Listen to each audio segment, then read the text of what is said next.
Go for it, Chester. It's the boy toy. Shawn Michaels. 14 years old. Man, was I hot in those days. Well, at least I was lukewarm, all right? Game time, long ball time. How you doing, everybody? I'm Chet Coppock. Welcome to the Daily Coppock as we decipher, we break down the games people play. Hey, when was the last time a golfer, let alone any athlete, got a big-time lift from a divorce decree? Now, you probably know that Tiger Woods carded a 65 yesterday in round one play at the Barclays. But here is what really intrigues me about the day put forth by Eldrick Tiger Woods. After the round was over, a member of the Pen and Mic Club posed this question to Tiger Woods. Do you think you can surpass Jack Nicklaus's record for major championships at 18?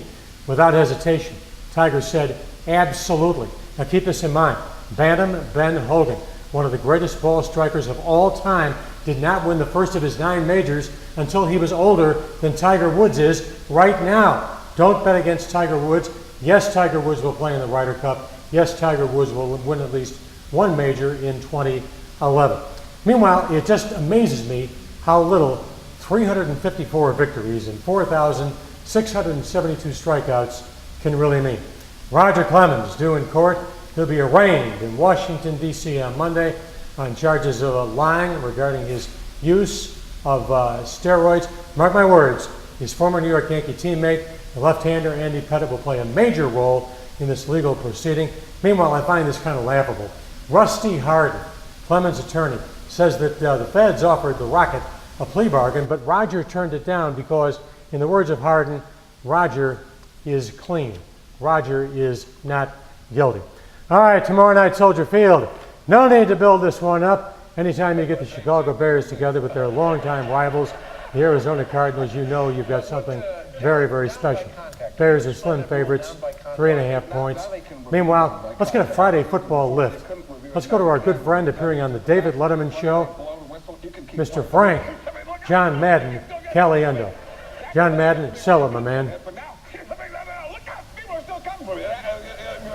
You realize that could be a potential hazard to people, but at the same time, you've seen a guy lose the ball before, and that now the other team can get the ball even after the whistle's blown. Yeah. At least those are the notes I've gotten.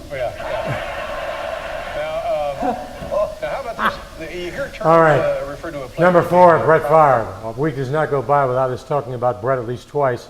You know what? The guy is big-time box office. The guy is big-time television numbers. Last Sunday, Vikes on national television on NBC, the Sunday night game of the week.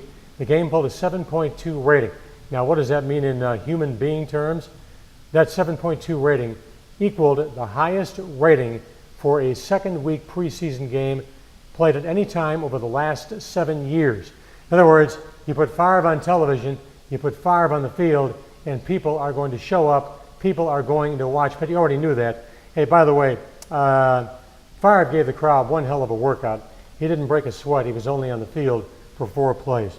Think about this. I mean, really ponder just how much different life would be if we didn't get to the Coppock questions every Friday.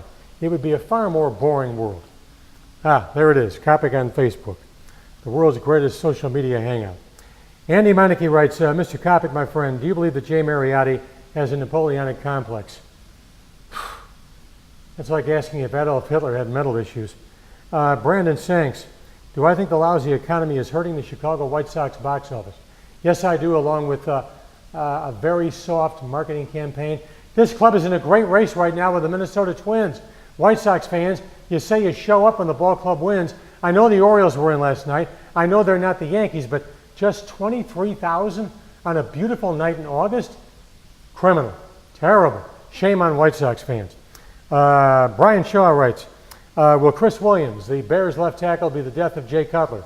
He won't be the death of Jay Cutler, but if Jay Cutler is in a body cast by week 5, look directly at Chris Williams.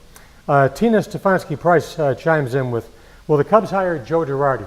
That is the guy they want, but Tina, I will tell you this much. If the kid from Northwestern and Peoria, Joe Girardi, makes it 2 consecutive World Series titles with the Bronx Bombers this year, you can bet the rent he is going to stay in New York, because if you win 3 consecutive titles all of a sudden you find your name mentioned in the same breath with Joe Torre, Casey Stengel, Ralph Houck, Yogi Berra, Lou Gehrig, Joe DiMaggio. You become part of the elite. Finally, to wrap it up on this Friday, wish you all a great weekend. I just love this song. And you know what, Kelly? Tell me this doesn't sound like a Rolling Stone song. Hey, Viv, where are you, Viv?